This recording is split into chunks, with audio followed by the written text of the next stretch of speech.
Good morning, good afternoon, good evening.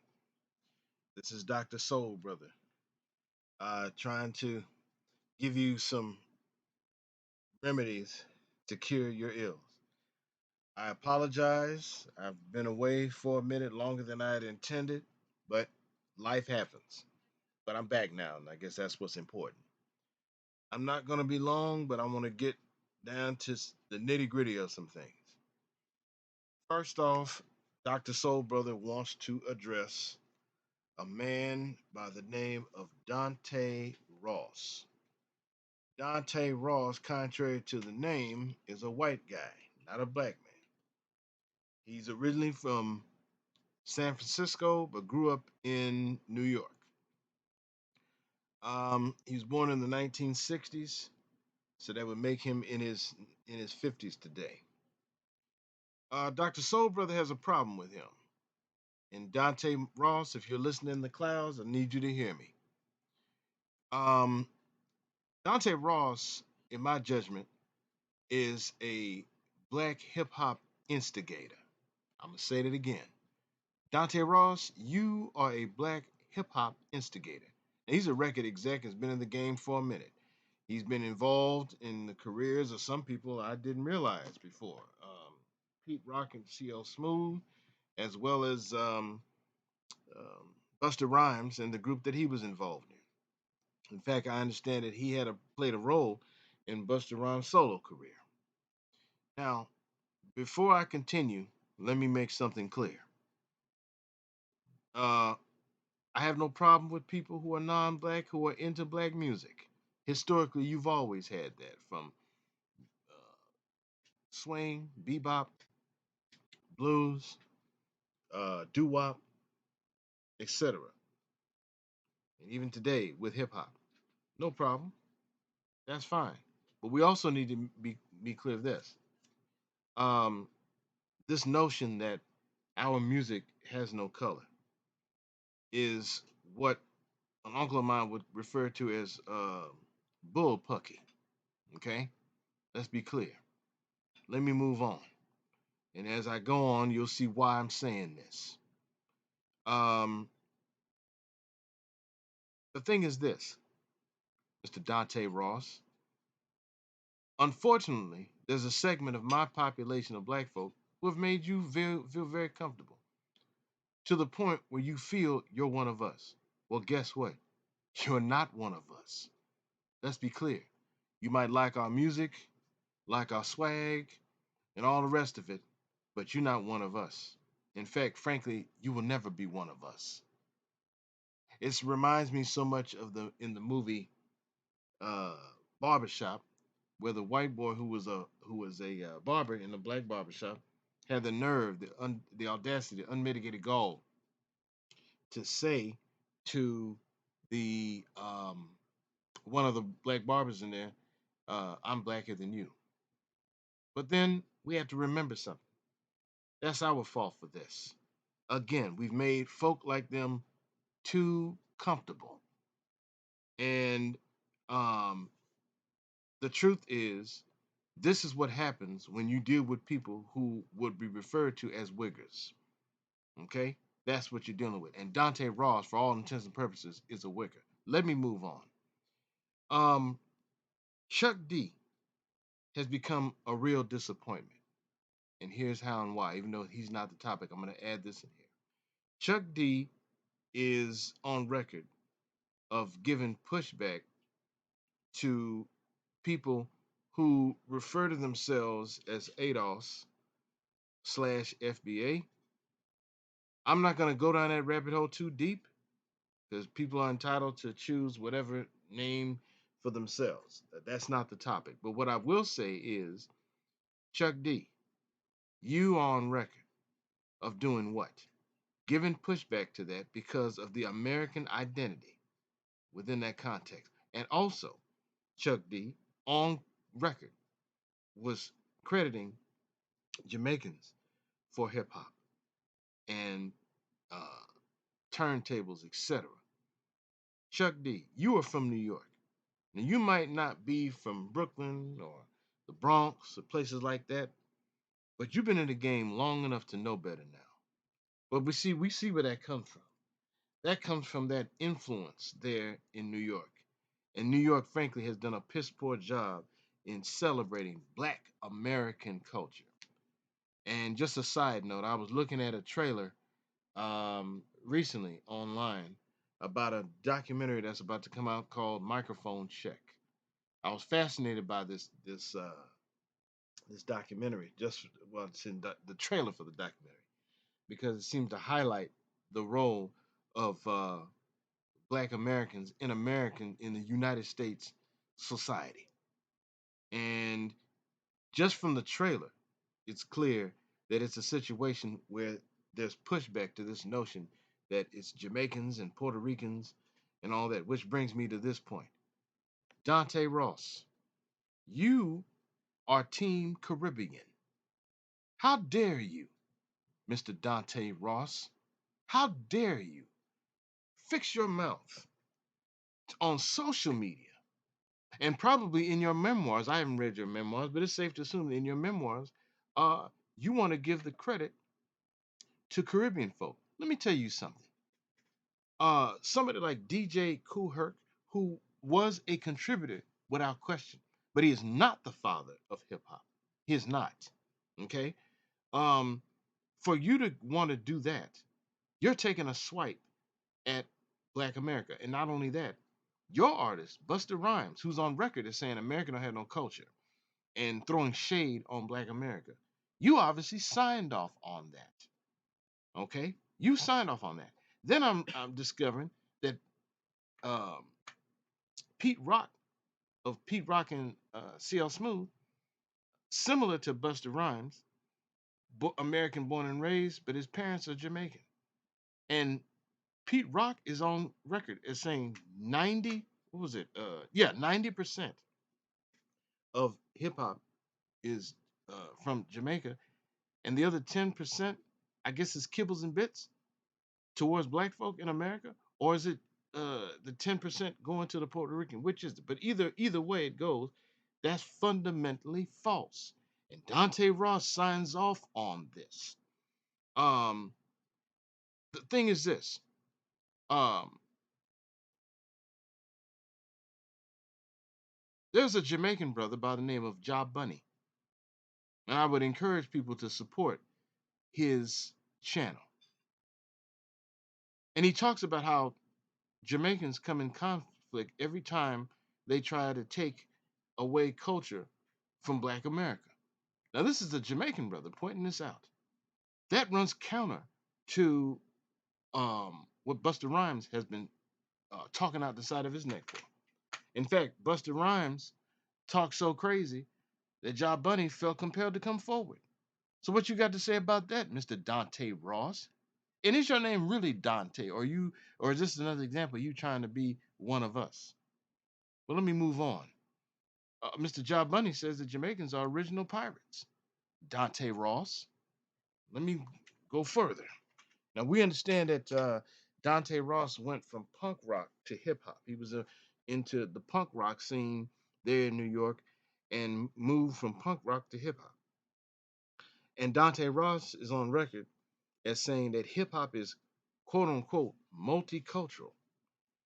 And he's basing it on the fact that you had different races of people in different crews there in New York, and those who participated in breakdancing um, and other forms of hip hop as being multicultural. Here's the problem with that, Dante Ross. If you go back and look at old film footage, some of which are on YouTube, what do you see? You look at what they call soundies. They were really videos back in the day, back in the 40s, but they called them soundies at that time.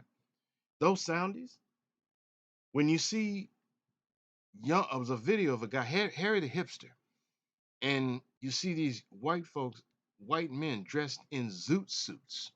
Okay, anybody who's read the autobiography of Malcolm X, Malcolm talks about him dressing in a zoot suit. And you know, anybody who dressed in a zoot suit, you were a hipster, you were not a square. Well, guess what? Because you had white guys dressing up that way, that mean they come from them. Same thing with the Mexicans. You had Mexicans who were dressing in zoot suits. That mean they come from them. They just participated in the culture. That's all. but it didn't start with them. Okay, let's be clear. Um, so just because there are various races into hip hop doesn't make hip hop quote unquote multicultural. There are genres that were created by black folk. Um, whether you're talking about say bebop, doo wop, etc., that were created by us, which means that those genres belong to us. They're not multiracial. They're not multicultural. That makes no sense. It's very disrespectful and very disingenuous on your part and anybody else to do that. You had the white beatniks during the 1950s, and many of them were the hip white boys who were using hip language, jive talk, certain terms, etc. Um, and they were the ones, some of them in the 1950s, not all, but some of them morphed later on in the 1960s into the hippies. Now, let's see, the hippies were the um, those who were part of the silent generation, as well as those who were part of the what do they call that? The baby boomers.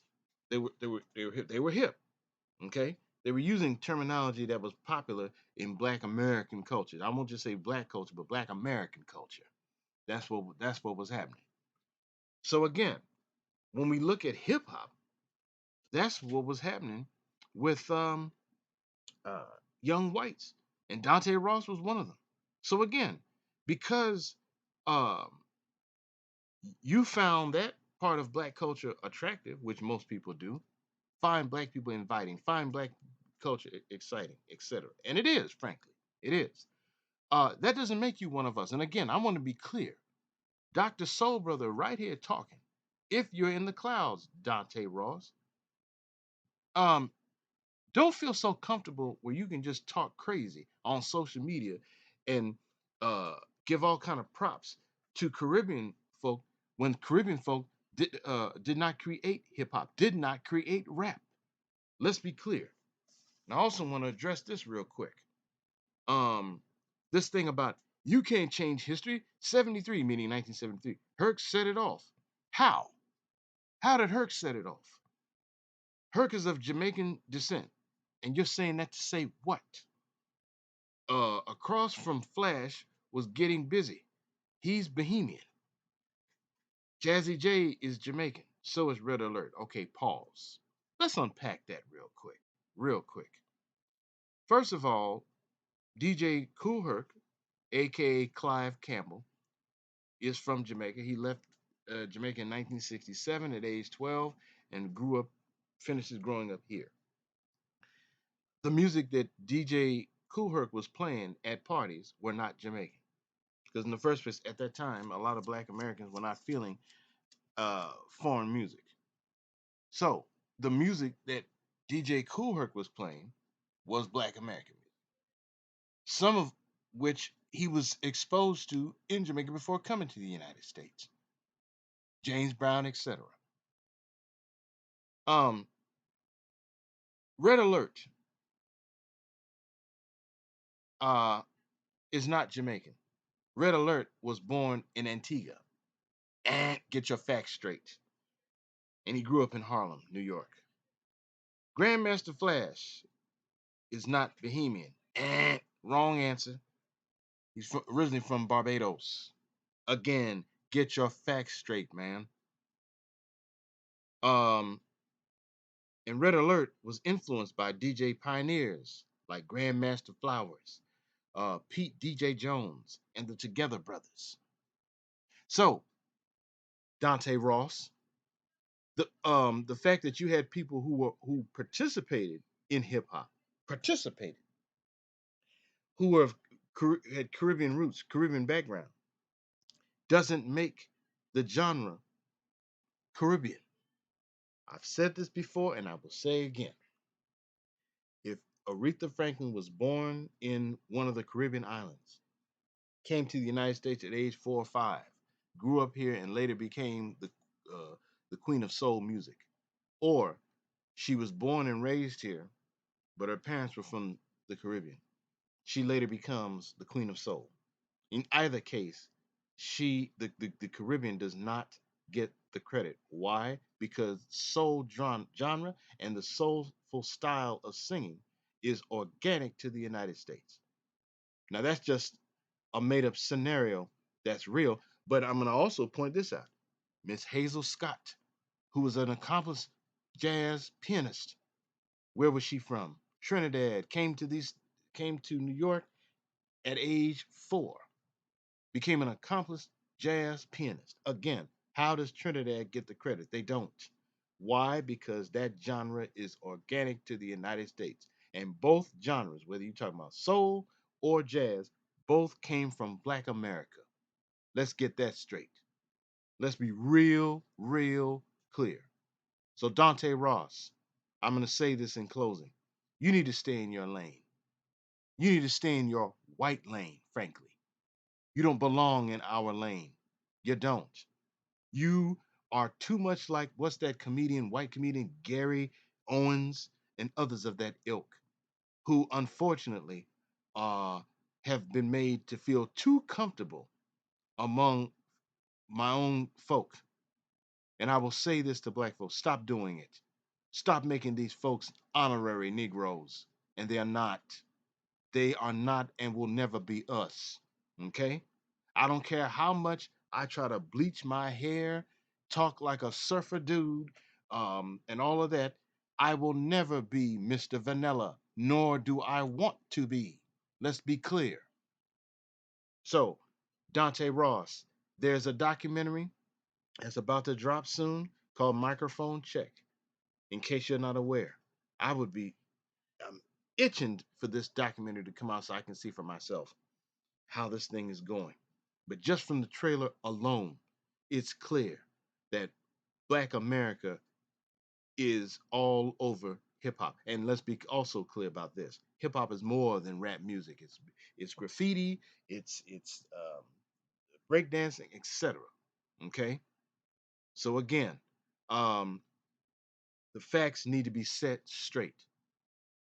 So already I'm knowing, I haven't even read his book, but Dante Ross's book is as problematic as Jeff Chang's book. Just as bad already. I have not even read Dante Ross's book, and I know this out the gate. So let's be clear, Dante Ross. You might be comfortable because you have some of our folks walking around who are not in their right minds, frankly, in doing this. But no one understand. Dr. Soul Brother don't play that mess over here. And you don't get an honorary Negro pass. You don't. So again, you need to stay in your lane, and you talking all that noise about uh what goes on in the black. You don't qualify to speak for us. You don't. I do, and others who are like me do, but not you. The same way I don't qualify to speak for your kind, you don't qualify to speak for mine. I stay in my lane. That's the more respectful and I dare say integral thing to do. You've gotten a bit too comfortable, and we're going to stop this mess right here and now. And I'll say this to my own folk, black folks: stop doing this. It's gone too far. And the thing is, you think it's cute and it's sexy to find a white person who comes off, who's hip and all that kind of stuff. You keep doing that, and you'll discover it's going to come back to bite. Trust and believe, as sure as Dr. Soul Brother is sitting here talking to you, it's going to come back to bite. So Dr. Soul Brother is going to end right now. And I promise not to be gone so long. A lot of things were happening. And so I'm going to try to play catch up as best I can. So you'll be hearing from me more often. Please subscribe to my channel. Um, like, let me know in the comments section what you like, dislike. And we plan to, in the not too distant future, do a live stream where we're able to invite people on and we can chop it up. So until the next time, God bless.